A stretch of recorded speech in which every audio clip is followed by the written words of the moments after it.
कई स्थानों पे या पहाड़ों की अगर बात करें तो कई गांव ऐसे हैं जहां पर कहा जाता है कि सांसद दिखाई नहीं देते पूरे 5 वर्ष। तो आप किस तरीके से देखते हैं, क्या मोदी जी के नाम पे ही वोट मांगे जाएंगे या जो विधायक सांसद है वो भी कुछ अपने क्षेत्रों में काम करें? अगर बात करें तो जो सांसद निधि है वो कई जगह स्थानों पर बहुत कम खर्च हुई है, आप किस तरीके से देखते हैं? क्योंकि जनता के लिए जो पैसा आ रहा है वो वापस जा रहा है, तो उसको आप किस तरीके से देखते हैं? जल्द ही उत्तराखंड में लोकसभा चुनाव है। इसको लेकर के हमारे साथ बातचीत करने के लिए पूर्व मुख्यमंत्री और सांसद तीरथ सिंह रावत जी है। सर, किस तरीके से तैयारियां हैं? आप लगातार भ्रमण कर रहे हैं क्योंकि चुनाव बहुत जल्द है। क्या लगता है सर, इस बार का जो चुनाव है वो किन मुद्दों पर लड़ा जाएगा और किस तरीके से आप देखते हैं? 2024 में पुनः भारतीय जनता पार्टी प्रधानमंत्री मोदी जी के नेतृत्व में आएगी। पुनः प्रधानमंत्री मोदी जी भारी बहुमत से सभी सीटों को लेकर आएंगे और उत्तराखंड की भी 5 सीटें अपने भाजपा की झोली में होंगी।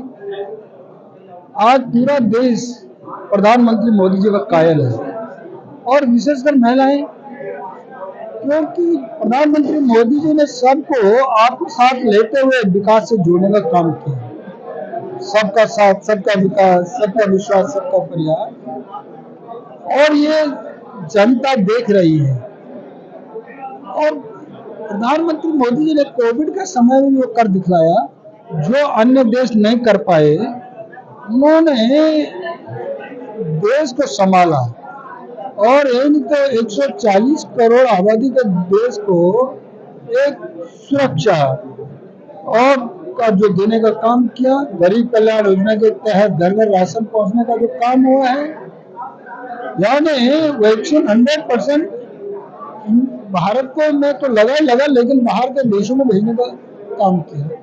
आत्मनिर्भर भारत के तहत नौजवानों को, महिलाओं को जो जोड़ने का काम, मुद्रा बैंक देकर उस स्वयं में सेल्फ अपने आप डिपेंड हों और उनको रोजगार दें, ये काम है। एक्सीडेंटल बीमा, तो यही नहीं तो शौचालय से लेकर के आपका आयुष्मान कार्ड से लेकर के और उज्ज्वला गैस कनेक्शन से लेकर, यानी विभिन्न प्रकार की योजनाएं प्रधानमंत्री मोदी जी ने आम जन को जो दिया है।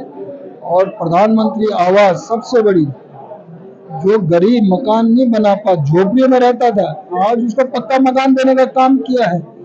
इन्हीं आधारों पर हम जनता के बीच जा रहे हैं।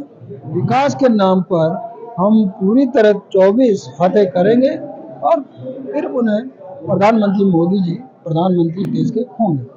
आपकी लोकसभा सीट की अगर बात करें तो किस तरीके से देखते हैं और वहां पर किस तरीके से जो काम है वो हुए हैं?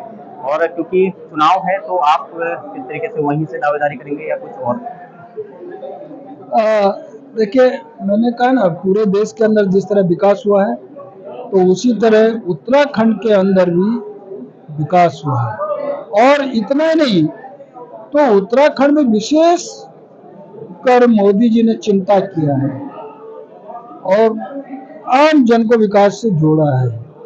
और उसके आधार में भी पिछला जो विधानसभा चुनाव हम लोग जीते हैं विकास के नाम पर, मोदी जी के उस पर, तो आज भी वही काम हम नीचे तक ले जाने का काम हमारा कार्यकर्ता कर रहा है। हमारी पार्टी कार्यकर्ता आधारित पार्टी है। कार्यकर्ता बूथ बूथ तक जा रहा है और जो विकास के कार्य है, गरीब कल्याण योजना, शौचालय, जो मैंने विभिन्न काम बनाए उनको नीचे तक पहुंचाने का काम कर रहा है। वही काम आखिर मैंने कहा कि हम चुनाव में लेकर जाएंगे, उसी आधार पर जीतेंगे। कुछ स्थानीय मुद्दे होते हैं, स्थानीय काम होते हैं, उन कामों को भी हम लोग पूरी तरह परिणति की ओर ले जा रहे हैं और जनता के बीच में जाकर विश्वास दिला रहे हैं। जनता पूरी तरह समझती है कि आज भाजपा के शासन काल में विकास हुआ है और होगा। अगर बात करें तो जो सांसद निधि है वो कई जगह स्थानों पर बहुत कम खर्च हुई है, आप किस तरीके से देखते हैं? क्योंकि जनता के लिए जो पैसा आ रहा है वो वापस जा रहा है, तो उसको आप किस तरीके से देखते हैं? देखिए, यदि मैं कहूँ आम कार्य की बात को मैंने बताया, आप निधि की बात करेंगे तो विकास के काम पर पूरी तरह से योजनाएं जाना, उस पर खर्च होना, लगना। कुछ कभी कभी ऐसा होता है कि आपने योजना भेज दी लेकिन वो नीचे क्रियान्वित नहीं हुई है। कहीं भूमि का चक्कर रहता है, आपने बिल्डिंग बनाई तो भूमि का मामला रहता है, कई तरह की बातें आती है, तो उसके कारण वो थोड़ा बहुत लेट हो जाता है। बाकी देखो समय पे कम होते हैं। कई स्थानों पे या पहाड़ों की अगर बात करें तो कई गांव ऐसे हैं जहां पर कहा जाता है कि सांसद दिखाई नहीं देते पूरे 5 वर्ष। तो आप किस तरीके से देखते हैं, क्या मोदी जी के नाम पे ही वोट मांगे जाएंगे या जो विधायक सांसद है वो भी कुछ अपने क्षेत्रों में काम करेंगे? देखिए, ये हमारी जिम्मेदारी, हमारी जवाबदेही है। जनता की सुध लेना, जनता की समस्याओं को सुनना, उन तक पहुंचने का काम होना। लेकिन कई कई जगह बहुत दिक्कतें, कठिनाई भी रहती है, लेकिन उसके बावजूद भी पहुंचने का काम होता है। मोदी जी का जो विकास का मॉडल है, काम है, उसको नीचे तक ले जाना, और प्रयास होता है कि हम स्वयं जाए, वहां तक पहुंचाएं, और कार्यकर्ता पूरी तरह तन्मयता से लगा रहता है, दूर तक जा रहा है। और मैं कह भी सकता हूं कि आज हर घर तक भाजपा का काम है, हर घर तक, हर व्यक्ति तक पहुंचा है। धन्यवाद सर। तो ये थे पूर्व मुख्यमंत्री तीरथ सिंह रावत जी और वर्तमान सांसद, जिन्होंने बताया कि किस तरीके से जो केंद्र सरकार के कार्य है वो एक एक आदमी, लास्ट व्यक्ति तक पहुंचाने का काम संगठन और सरकार लगातार कर रही है। राहुल सिंह हल्द्वानी।